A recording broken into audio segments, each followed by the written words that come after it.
Como as estratégias de precificação, desde as indústrias de bens de consumo até o varejo, podem impactar a vida do consumidor e o faturamento das empresas?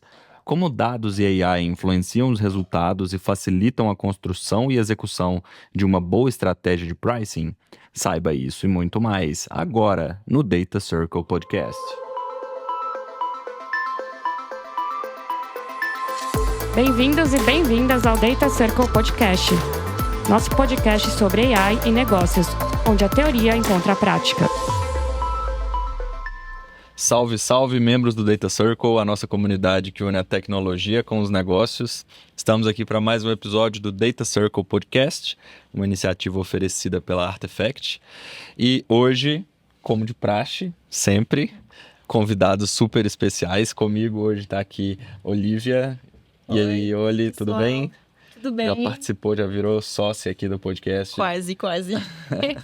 Comigo também, Pedro Lawande. Tudo bom, Pedro? Olá, tudo bem, turma? Como estão? Já pode pedir a música no Fantástico, Já né? posso Terceiro pedir. episódio. Isso aí, bem animado. Boa. Vou fazer o papel da Alex aqui, bem animado. E também o Arnaud. Tudo bom, Arnaud? Tudo Prazer jóia. ter você aqui. Feliz?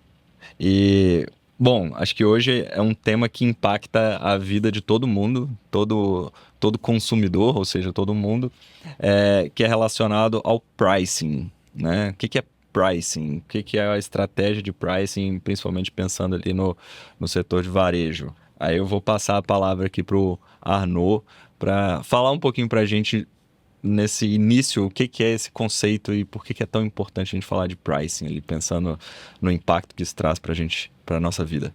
Perfeito. Não, grande prazer estar com vocês. O pricing é uma grande parte da minha vida profissional, seja como consultor durante 16 anos agora. O meu sotaque vai aparecer rapidamente, então eu fiz isso na França e aqui no Brasil há agora mais de 7 anos, mas também na vida real. É isso que eu acho interessante, juntar o trabalho, às vezes muito analítico, que você pode fazer como consultoria, na vida real. Eu liderei o time de pricing de um grande varejista alimentar e não alimentar, que se chama Carrefour, na França, durante 3 anos, entre outras responsabilidades, e eu acabei fazendo a mesma coisa aqui no Brasil durante 5 anos. Então, super feliz compartilhar a parte analítica, a parte operacional e a vida real de um departamento de pricing de grande tamanho. Legal. E pensando em pricing aqui, no final das contas, como que funciona essa dinâmica do pricing? O que é, de fato, feito nessa estratégia de pricing dentro de um varejista dessa dimensão, como você comentou aqui agora? Então, tem várias maneiras de abordar esse tema, mas eu diria que uma coisa que talvez é interessante perceber quando você está dentro, comparado com a percepção de fora, é o seguinte: de fora, muitas pessoas acreditam ou acham que o pricing é muito complicado, tem bastante analytics, tem muitas simulações, você tem que mexer com muitos dados e uma parte disso é verdade, a gente pode voltar nisso. Agora, se eu vou simplificar, 70% do tempo de um time de pricing no dia a dia está conectado com o que se chama de price management, price execution, coisas mais operacionais, resolver problemas do dia a dia, do que fazer, sabe, as coisas muito científicas, de modelizagem, de cálculo de elasticidade. Tem os dois, mas tem esse desconecto entre uma percepção de coisas super sofisticadas, que tem que ter, e tem valor aqui, mas no dia a dia tem também muito valor de fazer o management do pricing bem feito. E isso sem necessariamente precisar de um algoritmo de machine learning super sofisticado. Eu só ia comentar que acho que tem esse mito, e muitas vezes o próprio consumidor acredita que o varejista ali, ele está pensando e fazendo trazendo uma grande ciência para cada item da loja, né? Para cada um dos 20 mil, 15 mil SKUs muitas vezes. E na prática, acho que tem a gente vê bastante, né? Uma atenção grande para aqueles itens curva A, né? Os itens que vendem muito.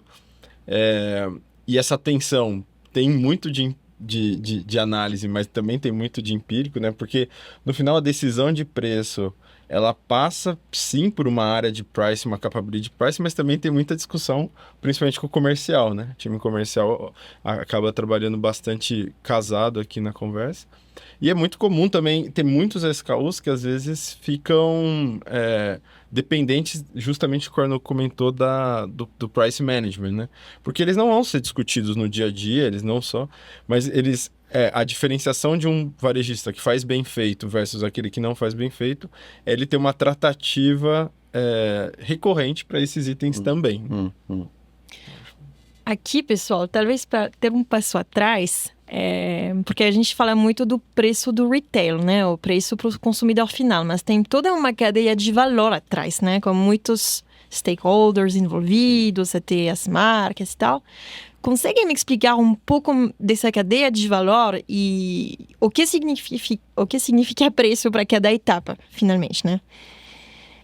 Bom, de forma simples, e é uma boa pergunta, porque tem a percepção de pricing é diferente, obviamente, se você pensa do ponto de vista do varejista, que no final ele executa, ele é o dono do pricing final, o que o cliente está esperando, e lá tem muito a ver com a percepção de preço, e o que é interessante é que percepção de preço não é preço permanente, é algo muito mais abrangente, e obviamente o fornecedor tem um poder minimamente de influência grande sobre a construção do pricing. E, de fato, tem um time de pricing dentro de qualquer grande fornecedor. Tá? Às vezes está com palavra mais sofisticada de RGM, Revenue Growth Management, mas eles falam de pricing. E cada um faz um papel diferente. Então, talvez super resumidamente, o fornecedor, para iniciar com esse lugar da cadeira, ele vai tentar influenciar do melhor jeito os clientes deles, seja os varejistas, mas pode ser também restaurantes, bares, quando você pensa num fornecedor de bebidas alcoólicas, não alcoólicas, os varejistas mais tradicionais, atacarejo, varejo, então tem de tudo, tem diferentes cadeiras, e ele vai tentar maximizar duas coisas, o market share deles, porque tem concorrência nessas categorias, e o lucro. Então, o trabalho de pricing lá vai ser de tentar definir o melhor recommended selling price, como se fala, o preço recomendado para o seu cliente, que no final ele vai decidir se ele vai respeitar ou não, jogando com algumas alavancas, tabelas de custo, o preço que eu vou fazer para te vender esse produto. Se chama de tabelas. Só que depois tem todo o investimento comercial que você pode também dar para o Carrefour da vida, para acelerar as vendas, mas é um investimento. Então lá tem esse cálculo de return on investment. Você vai aparecer na ação de elasticidade, que é nada mais do que um investimento de preço, eu vou fazer um delta de preço e esperando um delta de volume. Então, isso é o trabalho do fornecedor. Tem mais alavancas, tem, por exemplo, fornecedores de produtos não alimentares que tem que acompanhar o preço via o custo que eu vou fazer para o meu varejista ao longo da vida do produto, até o produto chegar no vencimento. Pensa um laptop, um smartphone, tem uma data depois de um ano e meio, então ele tem que acompanhar esse preço ao longo da vida. Então lá tem algumas alavancas e tem mais no lado do fornecedor. No lado do varejista, o ponto é basicamente tentar trazer o preço que vai maximizar a atratividade de clientes dentro da loja, que vai maximizar o tamanho da cesta e que vai me ajudar a capturar um máximo de share of wallet. De novo, um conceito que eu vou colocar na mesa, mas um conceito muito importante e relativamente básico, ou seja, quando você vai fazer as compras, você gasta R$100. Você entra numa loja de alimentação e, infelizmente, você não vai gastar R$100, mesmo que todas as unidades de necessidade estejam na loja. Você vai gastar 15, 20. Quando você já está a 20, é muito, já? É forte. Mas tem R$80 que está escapando nesse varejista. Então, como que eu posso entender a minha atratividade, o pricing em uma alavanca muito chave para poder capturar um máximo desse cliente que está na loja e atrair clientes fora da loja? E o consumidor final, basicamente, ele está com um impacto de tudo que você vai mexer no pricing. E lá, sem entrar muito nos detalhes, a gente pensa muito no pricing, preço permanente, o preço-based pricing e a promoção. Só que, como qualquer cliente, a gente tem uma sensibilidade que vai além disso. Por exemplo, a maneira como um varejista vai estruturar a gama, os produtos que você vai colocar numa gama vai influenciar a sua percepção de preço. Seja marca própria, seja marca nacional, seja primeiro preço. Então, no momento de pensar a imagem de preço, que conecta muito com a escolha do cliente de ir numa loja, numa outra, tem vários ingredientes que entram nessa equação de imagem de preço. Preço permanente, promoção, programa de fidelidade, estrutura de categoria, escala de preço, tem a comunicação, tem o look and feel. Então, são três tópicos diferentes e três abordagens diferentes para o mesmo conceito. Eu só ia adicionar que, além da própria influência da indústria, né, do fornecedor, a gente pode ver no mercado, nessa cadeia, pelo menos 2 outros agentes atuando muito, né? Primeiro se a distribuição não é direta, se ela passa por um distribuidor, se ela passa por um atacadista, eu tenho que considerar essa perna, né, na cadeia, se eu sou indústria, para tentar, de alguma forma, prever que preço que eu vou chegar ali na ponta, né, junto ao varejista. E também, no Brasil, mais do que em qualquer outro lugar, tem a cadeia tributária.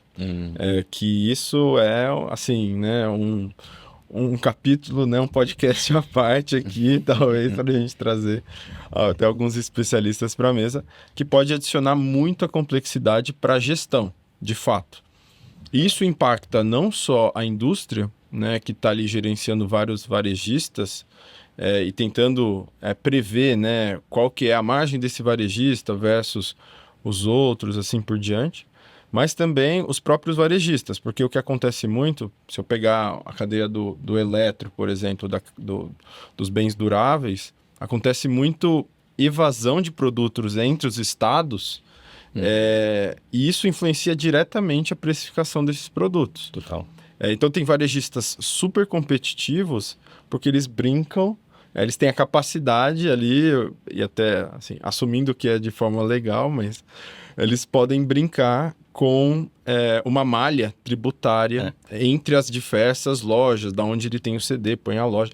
Então, isso tudo influencia o preço que está chegando na ponta, né? Tanto se eu tenho mais intermediários, né, entre a relação indústria-varejo, como também se eu tenho formas de ganhar ou perder, né, na cadeia tributária.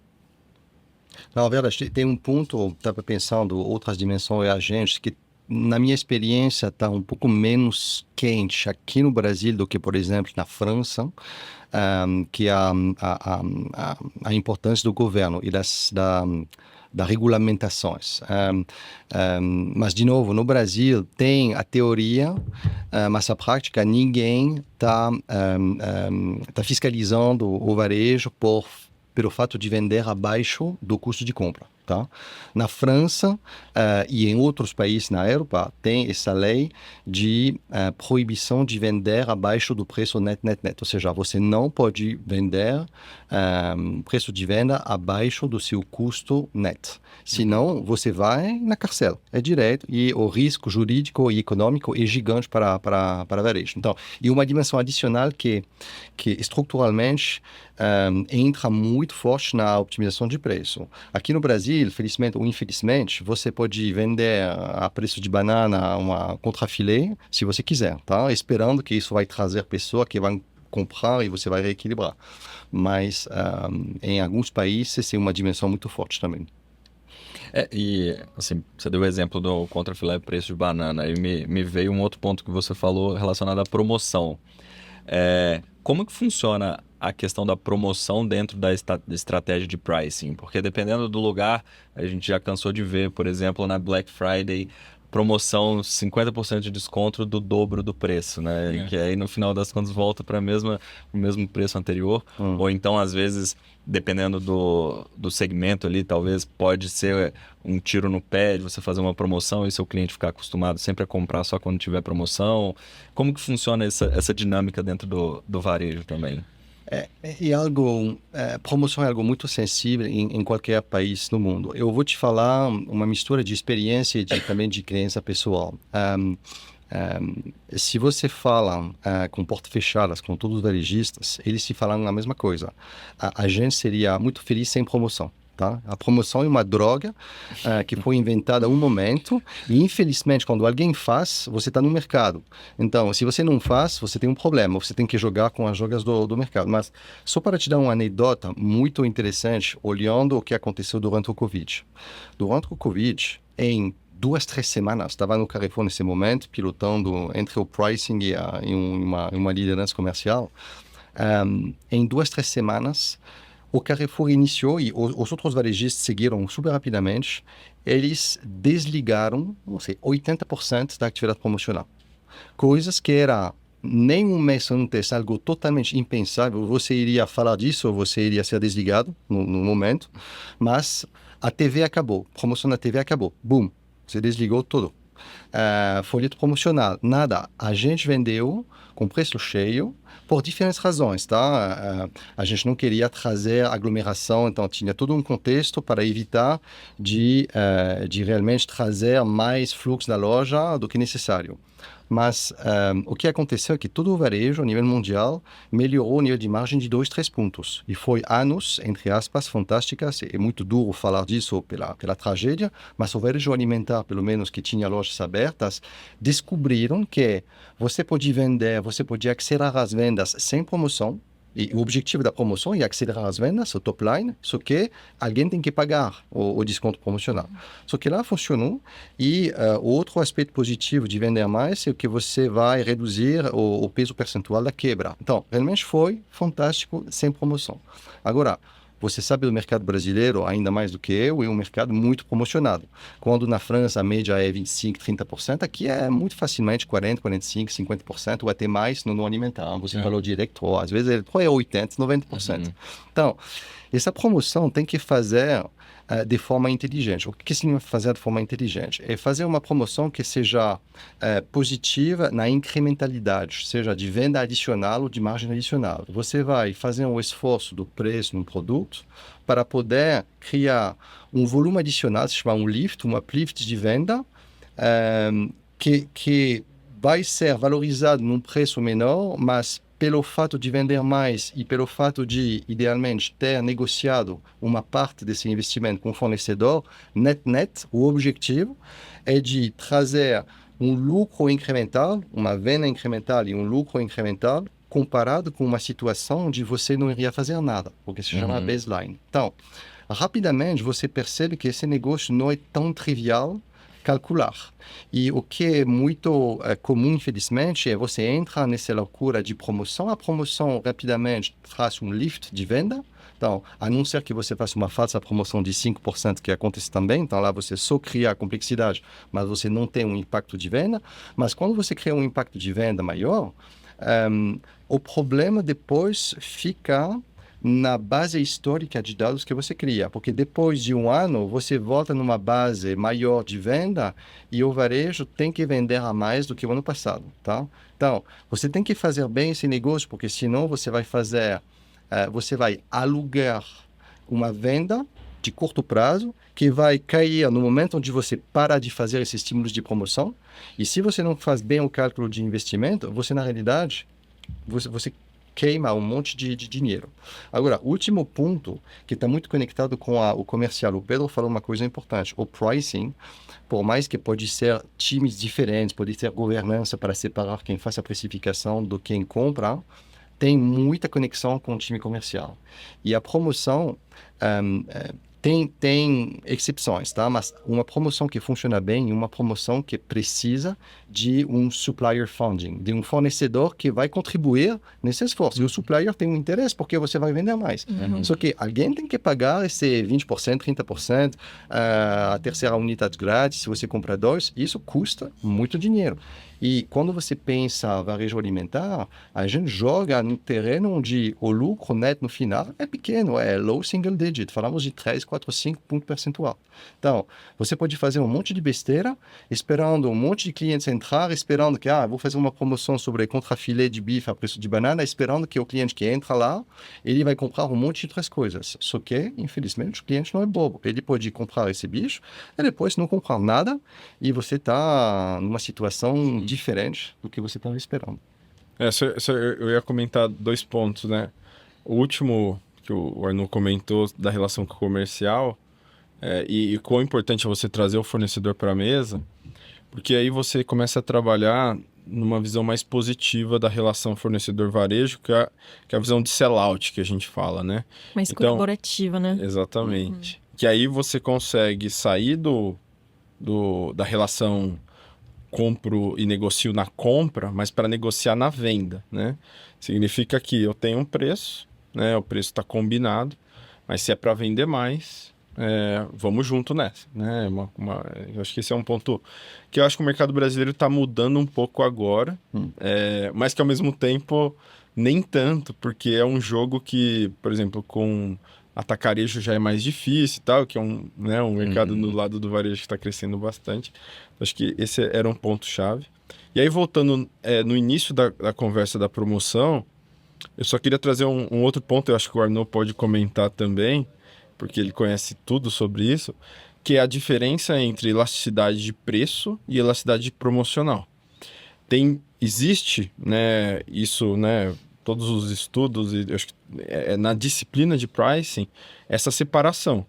Tenho clientes que têm produtos, e aí, por consequência, clientes que vão ser muito sensíveis a baixar ou aumentar um preço cheio, né, o preço da gôndola ali, aquele preço. E tem clientes que vão ser mais sensíveis a aumentar ou a baixar através de uma ação promocional. A ação promocional, é óbvio que ela já traz um destaque per si, né? Porque eu comunico ela, eu exponho ela mais e tudo mais.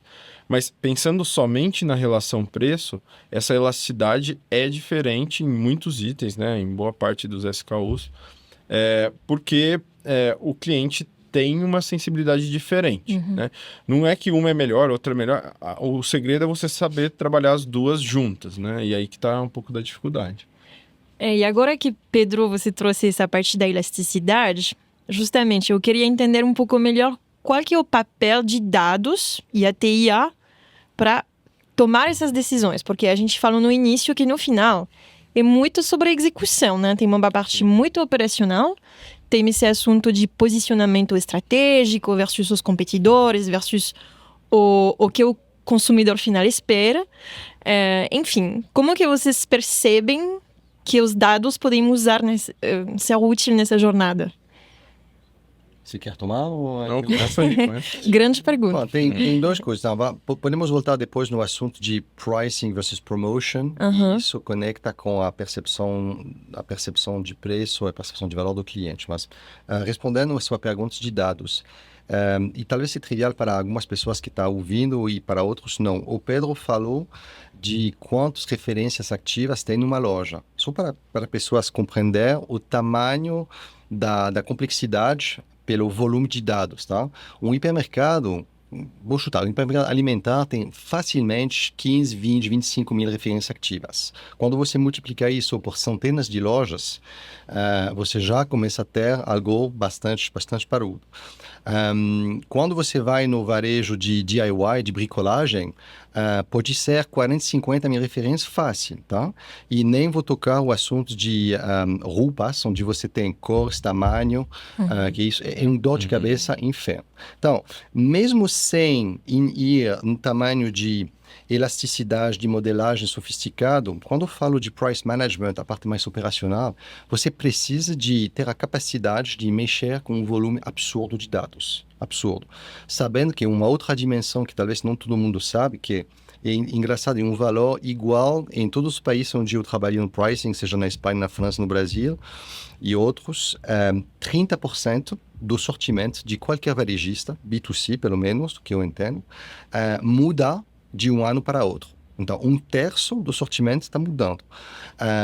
Por diferentes razões. Porque o varejista não quer mais vender esse produto, quer trocar, mas também o próprio fornecedor faz o que se chama de switch de códigos. Porque não vou entrar muito no detalhe, mas um produto muito batalhado no mercado, ele acaba entrando em sistemas de alinhamento automático de preços, via Nielsen. Então, o que eles fazem muitas vezes, os grandes, eles vão fazer uma pequena mudança de embalagem, algo que nada estrutural, só para mudar o código e fazer uma novidade, e esse produto volta no mercado durante algumas semanas até entrar no web scrapping da vida e da comparação de preços. Esse produto ninguém conhece esse produto. Eles obviamente trazem uma tabela de 10-15% de aumento de preço na mesa. Então, enfim, para poder executar numa escala de um varejista de vários bilhões de reais ou de euros, você precisa de time, sistema, capacidade analítica para mexer, manipular dados de vendas, custo, tributação, diferentes clusters de pricing quando você quer ter para o mesmo produto preços diferentes por diferentes razões e diferentes lojas. Você precisa de injectar informação de competitividade para saber onde você está posicionado. Você precisa olhar o seu custo para poder vender e fazer uma margem que permite absorver os custos fixos. E o quarto ingrediente de um gerenciamento de preço e, obviamente, as conexões entre os produtos. Vou dar um exemplo bem concreto, até pelo PROCON é importante, e pela coerência cliente, que se você vende uma garrafa de água de 5 litros, de 1,5 litros da mesma marca, você precisa vender por litro a garrafa de 5 litros com um custo menor do que 1 litro, senão você tem uma incoerência. Então, só isso, quando você multiplica pelo tamanho de produtos, você precisa de um algoritmo, mesmo que não seja super sofisticado, para poder integrar e gerenciar algumas regras básicas. Tipo, eu preciso de, 40% de margem mínima, porque senão eu não vou pagar os custos na loja. Eu não quero ser mais de 10%, mais caro que o mercado. Eu preciso conectar essas 3 referências, mesmo que um seja muito batalhado, os 3 têm que caminhar juntos. E eu falei da minha competitividade. Só isso é já manipulação de dados pesados. E lá a gente nem está falando de elasticidade, a gente não está falando de cenário de optimização da minha margem, caixa percentual, venda. Nesse caso, só para fazer a gestão do processo como um todo, já precisaria de um processamento de uma volumetria alta de dados, com uma complexidade alta, com vários fatores interrelacionados ali, sim, que no final das contas precisamos conversar para não gerar uma incoerência, por exemplo. Exatamente. E o que eu gosto muito nessa indústria é que somos todos clientes, consumidores finais. Então, quando você vai numa loja e você está na frente de uma gôndola, como cliente, muito rapidamente você vai perceber se está coerente ou incoerente. A história que está lá na frente de você. Então, de forma muito evidente, mesmo que seja um cara um adolescente, se a marca mais premium está com um preço abaixo da marca mainstream, ou se o primeiro preço está muito perto da marca nacional, ou se a marca própria está mais caro que a marca nacional, você vai perceber algo incoerente. No Brasil, eu entendo que todos os sabores de um mesmo iogurte, por exemplo, você tem plataforma de preço. Então, se você está com coisas incoerentes, muito rapidamente vai parecer evidente. Cara, esse varejista fez uma besteira, o pack de 12 unidades está mais caro que 3 vezes do pack de 4 unidades. Não, quando você vende pack familiar, e às vezes está escrito familiar, minimalmente, o preço por quilo, por unidade, tem que sair mais barato. Só que muitas vezes não é isso. Poxa, os caras são incompetentes. Não necessariamente. A volumetria que você tem que gerenciar é super pesada, mas, no mesmo tempo, o cliente vai perceber isso.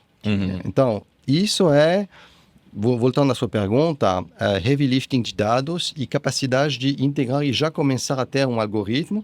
E pode ser, muitas vezes, o machine learning está perfeito, adaptado para fazer um monte de coisa. A gente não precisa necessariamente ir até a última versão do GenAI, que pode ser interessante para alguns cases bem específicos, mas tem muito benefício de já utilizar metodologias de machine learning para fazer o heavy lifting. Otimização. Eu ia comentar que numa arquitetura até simplificada para uma empresa, para um varejista operar pricing, né? Você começa num ambiente analítico, né? Você começa plugando no mesmo lugar as diferentes fontes de dados. Eu tenho a fonte de dado do meu histórico transacional, né? Tudo que eu vendi do meu passado. Eu tenho a fonte de dado que eu compro do meu fornecedor de dados externos, que ele me traz as referências de preço dos meus competidores, etc. E eu tenho, potencialmente, já uma fonte de dados que são de regras que eu estabeleço dentro de casa. Uma hierarquia de produto, as minhas visões de custo, as minhas visões de margem, assim por diante. E também, acho que nesse bolo analítico, você também traz para a mesa todos os dados de negócio que podem influenciar a sua tomada de decisão. Por exemplo, nível de estoque. A gente até estava conversando com outro potencial cliente ali sobre nível de perda, né? São temas que não estão ligados ali no tema preço, mas tem tudo a ver com o preço, né?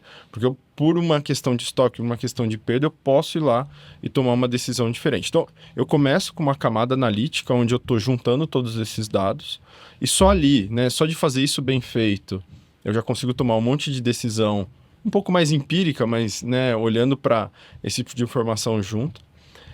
E aí eu passo, acho que a segunda etapa aqui do ponto de vista de sofisticação é a gente entrar numa camada de modelagem, onde a gente traz essa visão justamente da tal da elasticidade, que nada mais é que um modelo aí, né, de machine learning, como o próprio Arnaud falou, que está fazendo cálculos usando esse passado e tentando inferir qual que é, né, a diferença potencial de volume versus uma diferença potencial de preço, te trazendo aí um pouco dessas oportunidades. Uma vez que você tem essa camada, ela existindo ou não, eu preciso, uma vez definido o meu preço, imputar isso num sistema transacional que vai ali para o ponto de venda da loja, né? Que vai ali para o caixa da loja. Só que não é só ir para o caixa. Eu acho que o Arnaud tem um monte de causas legais aqui que eu sei, que não adianta nada estar no sistema da loja. Tem que estar na etiqueta, né? tem que estar, né? Se é uma promoção, tem que estar destacado, tem que estar no tabloide com o mesmo preço e assim por diante.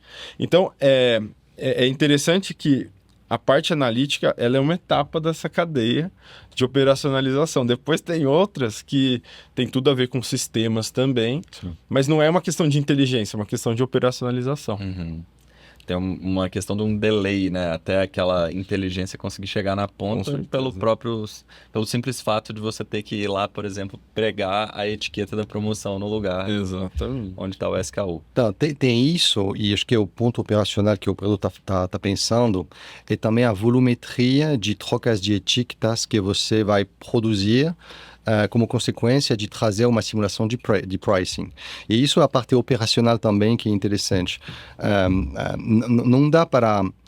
Qualquer sistema de otimização de preço, quando você trabalha numa base de 20, 30 mil referências, ele pode te cuspir uma recomendação de mudar 15 mil preços, baixando o preço para optimizar uma margem de X. Ok, isso é o que o sistema vai te cuspir. Só que depois, isso vai na loja.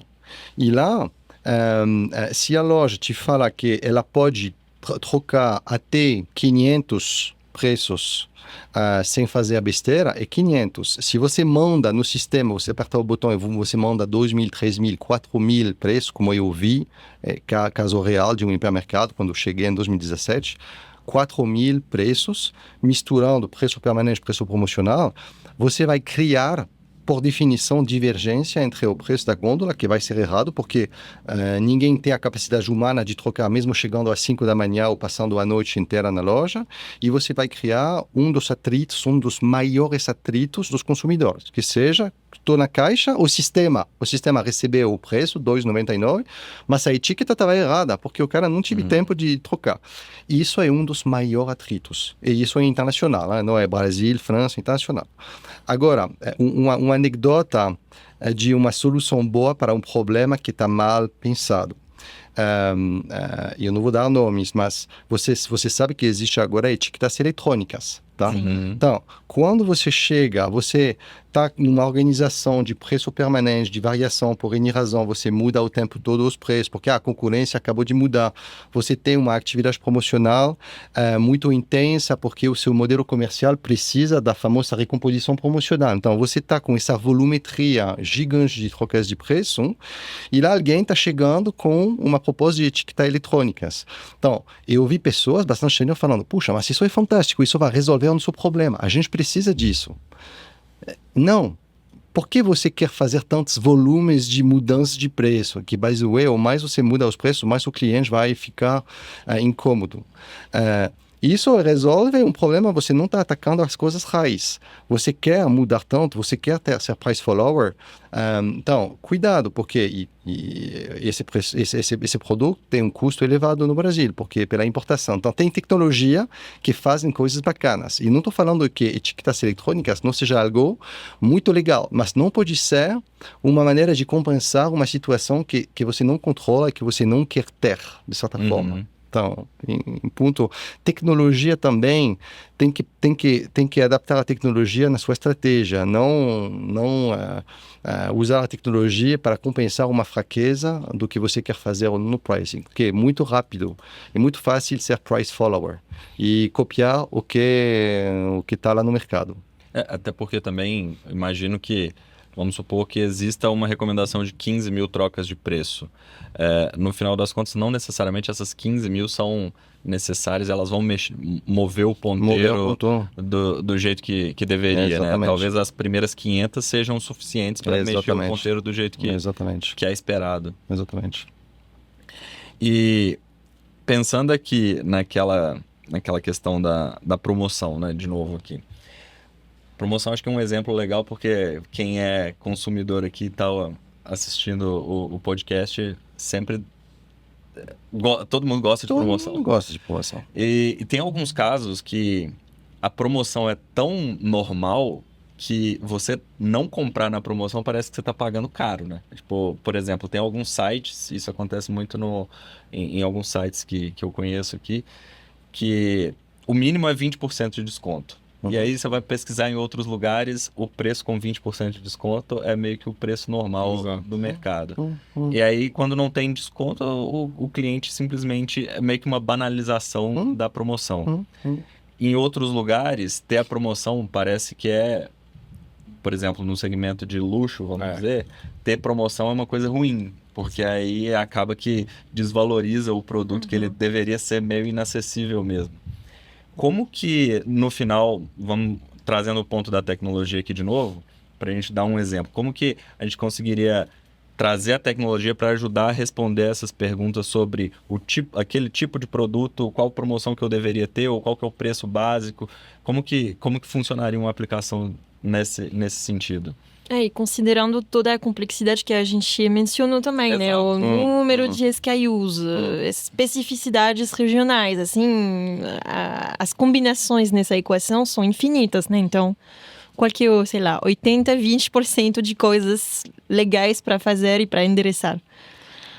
Bom, eu vou colocar um tema talvez um pouco polêmico na mesa, mas a promoção não é uma obrigação, tá?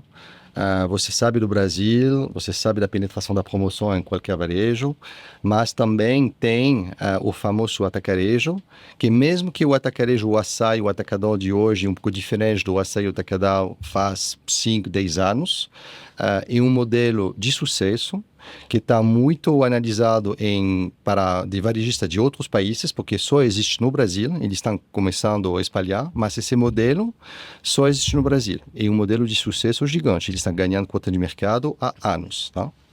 É um modelo que, de verdade, o modelo é EDLP, Everyday Low Price. Eles não fazem promoção, eles estão ganhando tanto no cliente B2B como muito no cliente B2C. Tá?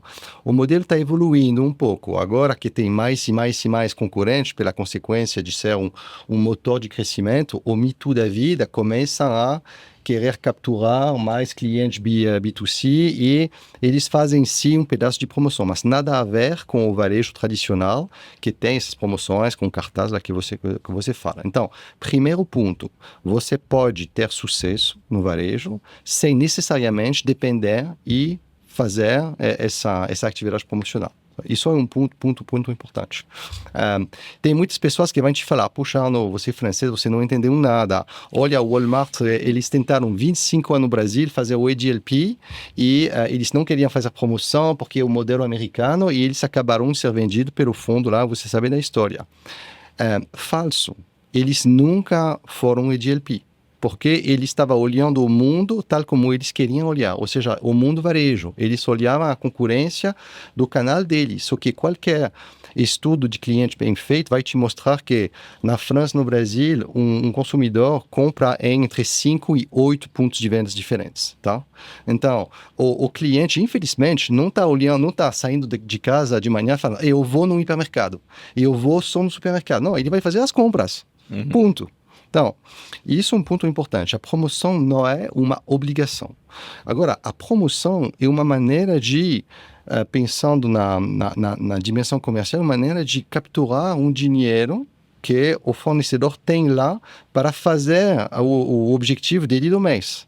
Então, você pode negociar de forma muito forte, mas ele sabe que ele vai ter esse pedaço para dar para quem vai ajudar ele a acelerar. Então, a promoção é uma forma de capturar esse dinheiro. Agora, outro ponto que eu queria colocar na mesa, qual que seja a promoção que você vai pensar, você não pode enganar o cliente. E você falou bem, tem promoções que respiram o preço cheio, que esse preço não existe. E às vezes esse preço de verdade não existe, tá? Então, se você faz uma promoção, tem que ser credível. E para ter o lift, para ter a elasticidade esperada. E segundo, tem que ser financiada. Porque se você faz uma promoção, por exemplo, num produto de marca própria, para vender mais na sua marca própria, ninguém vai te dar esse investimento. Vai ser um investimento do seu bolso. Uhum. Então, lá tem algumas provocações para pensar se faz sentido fazer deste jeito. Último ponto, para não alongar muito, que já está longo, e ela vou subir o nível no pensamento estratégico de alavancas de valor. Tá? Pricing é um negócio muito chato, porque quando você mexe no pricing, a certeza absoluta que amanhã, se eu vou baixar de 5 pontos, que já é muito, baixar o preço permanente de 5 pontos num business alimentar que faz 5 ponto percentual de rentabilidade, é gigante. Só que o que vai acontecer amanhã? Hoje eu vou apertar o botão, vou baixar toda a categoria de shampoo de 5 pontos percentual. Amanhã, nada vai acontecer na top line, zero, muito pouco. Só que a minha rentabilidade vai impactar diretamente dessa mudança, diretamente. Daqui a 2, 3, 4 semanas, daqui a 2, 3, 4 meses, eu vou começar a ver o benefício, a elasticidade, a famosa elasticidade vai aparecer. Mas o preço permanente demora. No Brasil, eu fiz bastante estudos nisso, é uma elasticidade de 2,5 na média no mundo alimentar e demora de 10 a 12 meses. Na Europa, demora de 12 a 18 meses para chegar no potencial total de elasticidade. Falando de forma diferente, você baixa o preço, você tem que esperar muito para ter esse benefício. Então, curto prazo, a elasticidade direta é muito fraca. Curto prazo, a elasticidade promocional, que o Pedro falou, é muito forte. Só que, no longo prazo, a elasticidade promocional, a promoção, não constrói quase nada de imagem de preço. Você faz uma promoção, tudo bem, durante uma semana, 3 dias, você vai vender mais. Você para de fazer essa promoção, boom, cai. Acabou. É totalmente transacional.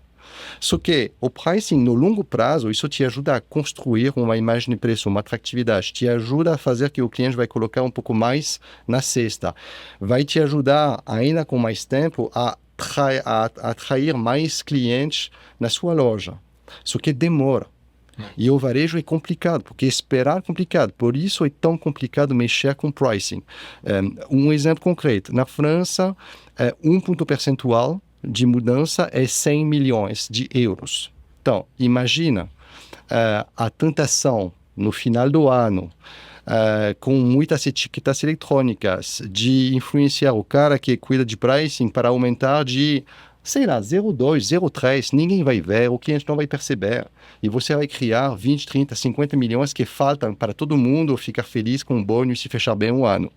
Cara, se você faz isso com um pouco de recorrência, tudo bem, semana que vem ninguém vai perceber, são 10 centavos, quem 10 centavos sem nada. Daqui a 10, 12 meses, você mata o varejista. E você fecha tudo e você desliga dezenas de milhares de pessoas. Porque do mesmo jeito que a alavanca demora para fazer efeito, recuperar o efeito também demora muito. Exatamente. Você tem esse bullwhip effect em inglês, esse efeito de tempo. E quando você entende isso, você entende como funciona o pricing. Só que você não pode prejudicar o futuro, porque depois, exatamente como você fala, demora muito para voltar. Quando você o que significa isso? Não é matemática, é comportamento cliente.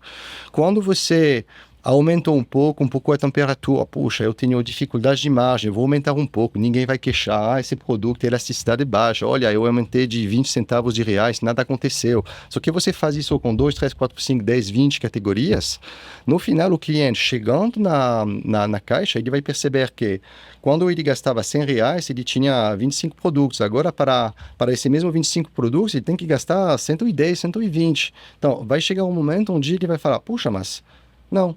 E boom, você perde todo mundo. E para recuperar, você precisa de 2 a 3 anos. Então, essa dicotomia de impacto curto, longo prazo de pricing e curto, longo prazo de promoção faz que a tentação é gigante de ativar a promoção ou a fidelidade também, que te ajuda no curto prazo a resolver o seu problema de curto prazo, só que não compensa o que você não vai fazer para construir a atratividade de longo prazo.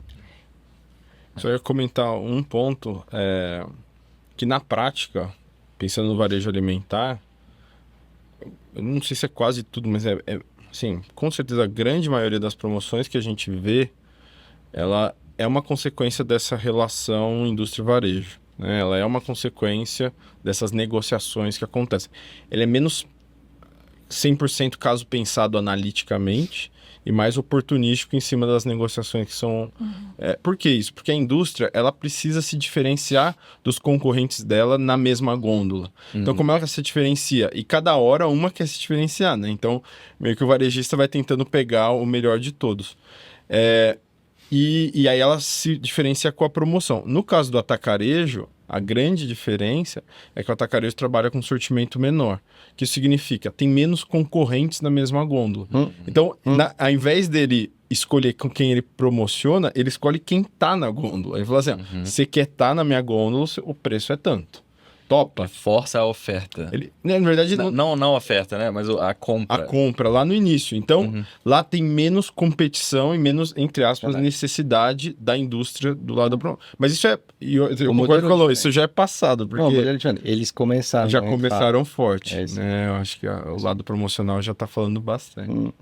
Não, a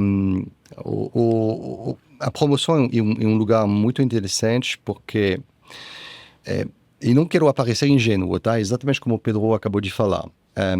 O objetivo do varejista, para simplificar, imagina um varejista, categoria de shampoo, sei lá. Tem Unilever, tem Procter & Gamble, tem whatever, tem Reckitt Benckiser. O objetivo do varejista, fazendo uma promoção, é de capturar vendas desses produtos que o cliente está fazendo na concorrência, no outro varejista, tá? Então, isso é o objetivo. Vou fazer uma promoção e pessoas vão... Então, tem duas coisas, na verdade. Eu vou trazer pessoas que compravam esse shampoo Pantene na minha concorrência e vai trazer dentro da minha empresa, da minha loja, e também eu vou tentar convencer um cara que está na loja de comprar esse produto porque lá ele está percebendo que tem uma promoção. Bom. O objetivo do fornecedor é ortogonal, é totalmente diferente. Para ele, esse tipo de comportamento é canibalização total. Porque o produto que seja vendido ou se Pantene no Carrefour, no GPA, tanto faz. Módulo a margem que ele faz.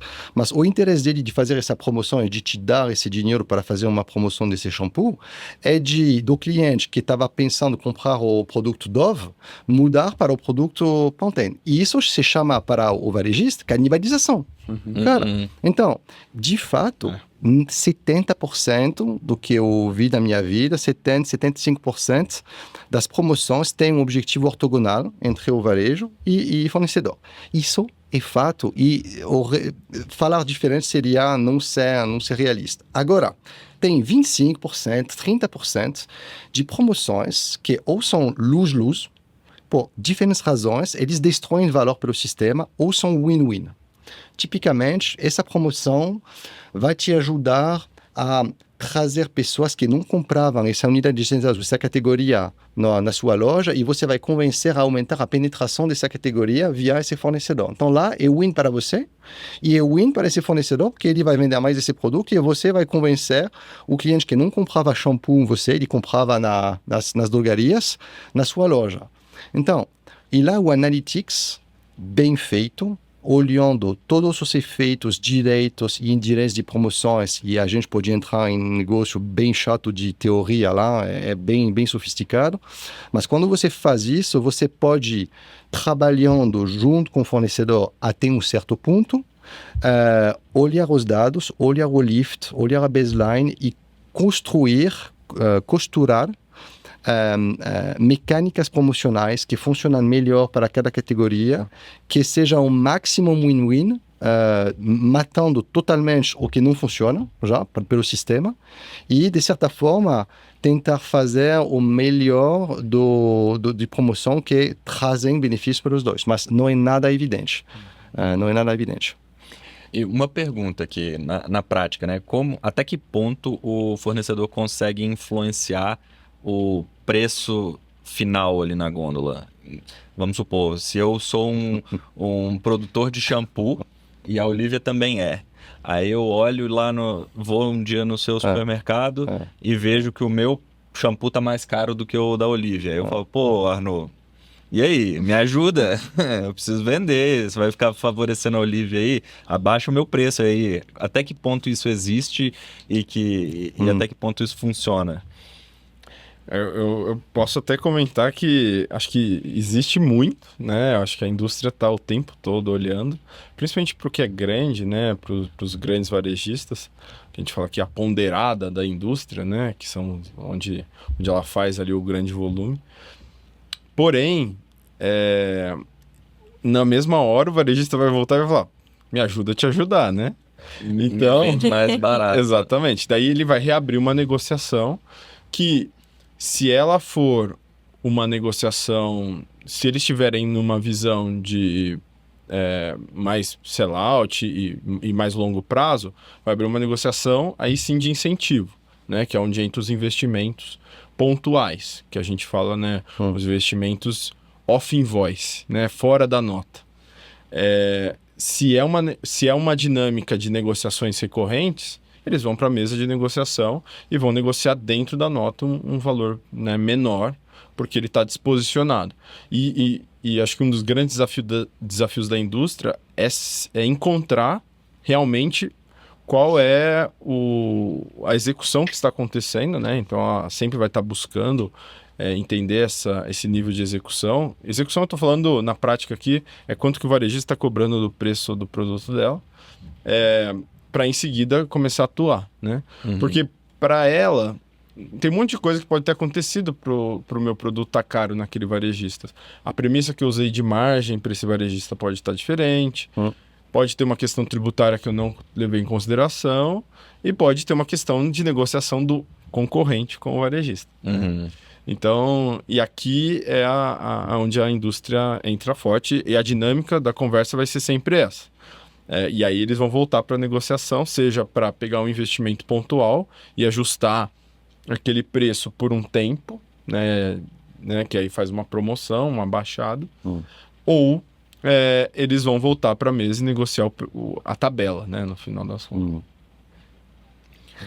Esse é um assunto interessante, porque conecta de novo o assunto de time de pricing com time comercial. Mas se colocando no pé do fornecedor, você quer evitar duas situações. E duas situações ruins. A primeira situação, como você falou, poxa, esse produto está muito acima do meu recommended selling price, do preço que eu acho que deveria ser o preço ideal para eu poder fazer a minha venda, o meu sellout, e esse preço deveria deixar o espaço suficiente para o meu cliente varejista ter a margem. Só que lá o preço está a 50, o recommended selling price era a 40. Então, você está fazendo uma besteira, porque com esse preço você não vai vender o volume que você poderia vender. 2, você vai ter um risco de quebra e geralmente o varejista vai tentar recuperar dinheiro no fornecedor falando, cara, esse produto não se vende, me ajuda a baixar o preço, fazendo um decote da vida, uma promoção para desovar, e eu não quero te dar esse dinheiro pela consequência de você ter feito um erro de pricing.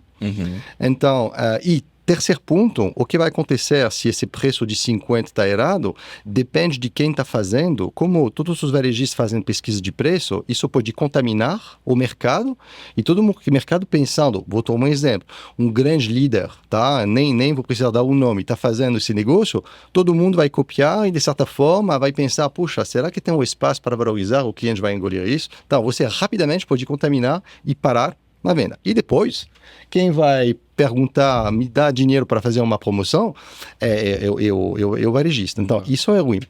E no mesmo jeito, você vai fazer uma pesquisa e você vai ver esse produto a 30, isso tem um risco de colocar fogo no mercado, ou seja, abrir uma guerra de pricing. O que vai acontecer? Puxa, por N razão, esse varejista me colocou o meu produto um preço muito agressivo. Absurdamente agressivo. Tudo bem, ele vai vender mais e talvez seja uma estratégia para ele trazer mais pessoas. Só que isso vai criar rapidamente dúvidas com outros dos meus clientes, outros varejistas, que vai começar a me ligar falando, cara, eu vi que o meu concorrente é um preço de 30, então você deu condições bem melhor, porque eu não acredito que ele está perdendo dinheiro, então eu quero as mesmas condições. Ou você me compensa, porque eu vou me alinhar, não tem jeito, porque eu preciso manter a minha atratividade, só que você me paga esse delta. E depende de quem está falando para quem, o jogo de poder faz que você pode botar fogo. Então, o fornecedor quer no máximo detectar a evolução do preço de mercado para poder evitar de um lado uma guerra de pricing e do outro lado uma situação onde a imagem está machucando a imagem do produto. Então é complicado gerenciar os dois. E eles têm técnicas para evitar isso, mas isso é um ponto sensível. Agora, outro ponto que é talvez mais específico para super grandes fornecedores. Eu não vou dar nomes, mas você imagina algumas categorias de altíssima penetração com grupos gigantes, tá? Cerveja, bebidas não alcoólicas, algumas coisas assim. Eles são tão poderosos. Ou até, vamos falar de Apple, tá? Apple. Ninguém negocia com Apple. Ninguém. Você espera que o cara vai te dar um volume suficiente para vender nas suas lojas, tá? Mas a empresa e a marca têm um awareness, uma atratividade tão forte, com tão pouco canibalização, que no final é o fornecedor que gerencia o preço no mercado. É uma situação fantástica para pouquíssimos fornecedores, mas lá, se você começar a mexer no pricing, o que vai acontecer é que você não vai ter os volumes. Acabou. E quando você não tem Apple, complicado. Como você não tem uma marca de cerveja bem conhecida para um fim de semana, isso é muito, muito ruim. Então, tem alguns fornecedores que têm esse pricing power, essa posição, e isso é complicado, gerenciar. Eu só ia comentar que acho que é bom lembrar, né, dessas outras situações, como a da Apple, mas que no mundo das marcas, na massa de marcas ali, né, da indústria, dos meros mortais, a conversa normalmente é de baixar preço, né? Então o varejista quer sempre vender mais barato, porque daí ele vai girar mais e vai poder roubar cliente do concorrente. E a indústria quer segurar para não se disposicionar e não perder margem. Então, essa eu só ia complementar que é a conversa típica que sempre pega. Legal. Ó, galera, acho que a gente está chegando ali na reta final do episódio, mas antes disso eu queria pedir ali pro Arnaud e o Pedro também para complementar, talvez algumas dicas aí para a galera que está ouvindo, e principalmente os varejistas e a pessoa que está começando ali no mundo do pricing, ou então já trabalha com isso há muito tempo, mas gostaria de ver uma opinião diferente sobre esse tema, sobre possíveis erros de pricing comuns, erros comuns, alguns a gente já falou aqui, mas alguns outros talvez não, que as pessoas cometem e que com um pouco de cuidado, e aí talvez trazendo um pouco da questão da tecnologia, né? Um mínimo ali de como usar a tecnologia para ajudar a evitar alguns erros de pricing que você já viu aí na sua carreira, na sua trajetória, que são comuns.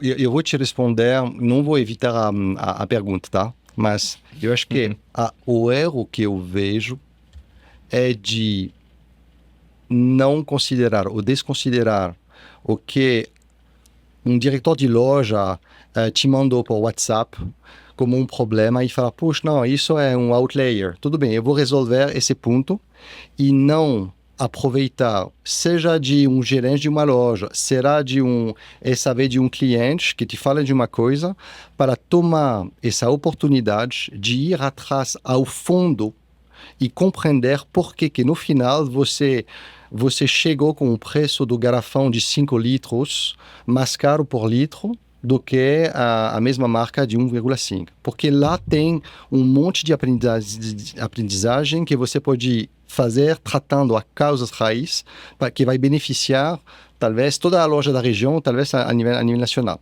Então, é chato, mas tem poucos que fazem deste jeito, tomar isso como uma oportunidade de melhorar e de trazer as lições de casa e realmente fazer um step change, mesmo que seja pouco, mas não, deixa comigo e vou resolver. Tem 90% que vai resolver o problema desse produto nessa loja, sabendo que talvez o dia seguinte volta, porque o cara vai modificar o preço no sistema, resolvido.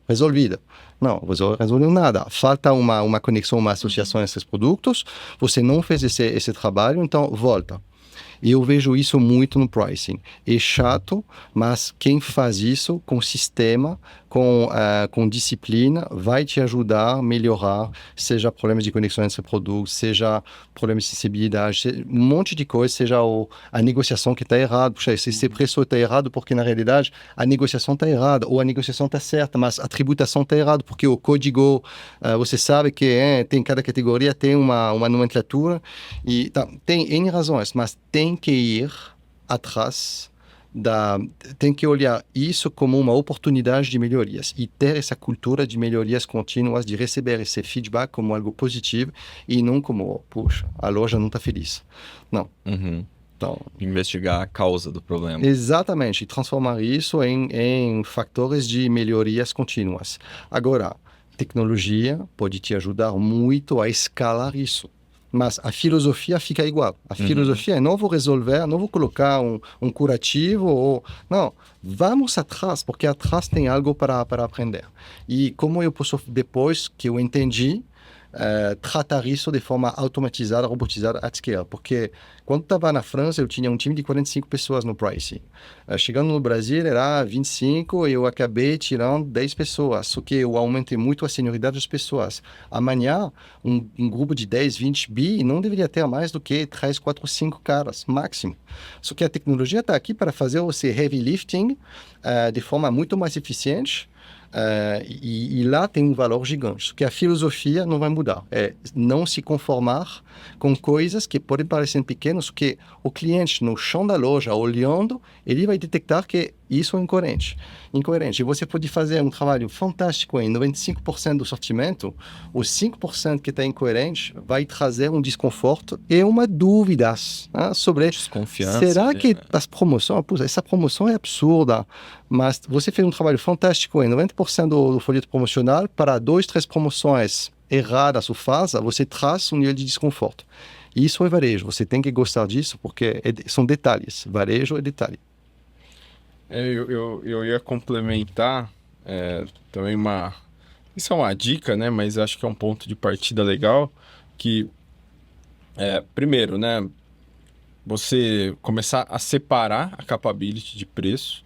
Separar no sentido, esquece o tema organizacional, né? Mas tem muito varejista que não tem essa capability, né? Acho que começa por ali. Eu começo a criar a preocupação, né, de um olhar direto para o tema de preço. Depois, eu começo a trazer regras de negócio, antes até de pensar na regra, no AI, eu trago lógicas de regra de negócio para deixar meu preço dinâmico, né? Porque tem coisa no meu sortimento que eu vou mudar. Por conta das negociações, de toda a relação comercial, etc., eu vou mudar o tempo todo. Só que eu posso dizer que eu estou sempre olhando para os mesmos. Então, para o resto, se você consegue estabelecer algumas regras mínimas de negócio e convivência, você vai deixar a sua loja mais dinâmica do ponto de vista de preço e mais consistente também, né? Em relação ao posicionamento que você está buscando e tudo mais. Então, acho que ir para um caminho inicial de trabalhar regras de negócio e aí, em cima desse primeiro passo, aí você traz o aporte de inteligência artificial, né? Que é o exemplo lá dos modelos de elasticidade, tudo que a gente foi falando aqui. Mas acho que como sequência aqui, primeiro ter a preocupação e a vontade, né? Depois você entra com as regras de negócio para depois você começar a ir para uma lógica mais de modelagem. Você falou, fix the basics, mas você também definir essa estratégia com a dimensão nobre de estratégia. O que você quer fazer com essa proposta de valor? Que não é unicamente pricing, mas é pricing, promotion, fidelidade. E isso é fundamental, porque depois e a gente tinha essa discussão até hoje de manhã com o varejista, qualquer ferramenta vai precisar de um input de estratégia. O que você quer otimizar. Então, é uma outra forma de te perguntar qual é a sua estratégia, porque depois eu posso botar um monte de analytics para otimizar top line, bottom line, uma função de utilidade entre os dois, mas a ferramenta não vai te dar a resposta da sua estratégia. Então, isso é fundamental, porque senão tem muitas situações que eu vivenciei, onde a pergunta vai, a gente precisa de uma ferramenta. Cara, talvez você vai até precisar um momento de uma ferramenta, mas depois de algumas discussões e investigações, o seu problema não é a ferramenta. Agora, a ferramenta é fácil falar que tem que ter uma ferramenta. Você não troca a ferramenta e continua com o mesmo problema. Exatamente. Muito bom. Bom, pessoal, acho que obrigado, Arnaud, pela conversa, mas antes da gente finalizar o episódio, temos o nosso quadro Indique um Livro. Então, para quem não conhece o quadro Indique um Livro, você que está assistindo aí esse episódio no YouTube, no Spotify, curta e compartilhe o post desse episódio no LinkedIn, que você vai concorrer ao livro que o Arnaud vai indicar agora. Ok. Pressão. Um livro, então... Eu acho que só para também, porque o Arnaud tá novo aqui, né? 10 segundos. Não precisa ser do nosso tema necessariamente, tá? Alguma coisa que tá legal, seja profissional, seja pessoal. De alguma maneira importante para você, sobre o tema, sobre vida, etc. Tem um livro de business, mas que eu gostei muito porque não é tanto business, tem conteúdo que se aplica na vida normal também. Em inglês se chama Made to Stick. Está escrito para um casal de irmãos que se chamam Chiphead and Danhead, ou algumas assim, são os irmãos Head, são professores em Stanford, e eles escreveram um livro analisando as causas raiz de grandes marcas ou conceitos, coisas que ficaram na cabeça com case de sucesso de pessoas. E eles listam, se não me engano, 7 dimensões, fatores explicativos de ideias, do porquê que essas ideias grudam na sua cabeça. Então, eu gostei muito desse livro porque é relativamente simples, tem 7 capítulos, cada capítulo é um conceito, e depois é lotado de exemplos concretos para mostrar. E essas dimensões tem um que é simplicidade. O pricing, a pergunta é simples. Qual é o preço que eu deveria colocar nesse produto, nessa loja? O cálculo e a resposta pode ser o cálculo para fazer o como pode ser mega sofisticado. O output tem que ser simples. Então, tem simplicidade, tem história, tem surpresa, tem a dimensão emocional, tem diferentes fatores. E eu acho que tanto na vida profissional como na vida pessoal, esse livro é bem rico de algumas dicas e exemplos. Então, eu vou pensar a ler novamente. Eu emprestei para alguém, Anotei. mas não sei se existe em português, mas com certeza em inglês funciona bem. Eu nunca emprestei um livro e tive o livro de volta. Isso é verdade. Agora com o Kindle é mais fácil. Exato. Mas muito obrigado pela indicação, Arnaud. Já está na lista aqui. Made to Stick. Made to Stick. Obrigado, Pedro. Obrigado. Boa, Oli. obrigadão. Obrigada, pessoal. Obrigado você. E é isso aí, pessoal. Segunda-feira tem mais. Até lá.